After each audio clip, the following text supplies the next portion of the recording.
Sino naman kaya ang crush ng next heartthrob? Hi, I'm Nico Savignano, 16 years old and I'm from Marikina City.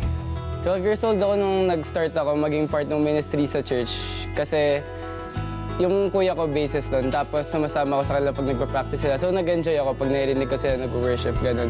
So one day, parang trinay ko rin sumama sa kanila. So yun, naging part ako ng music ministry.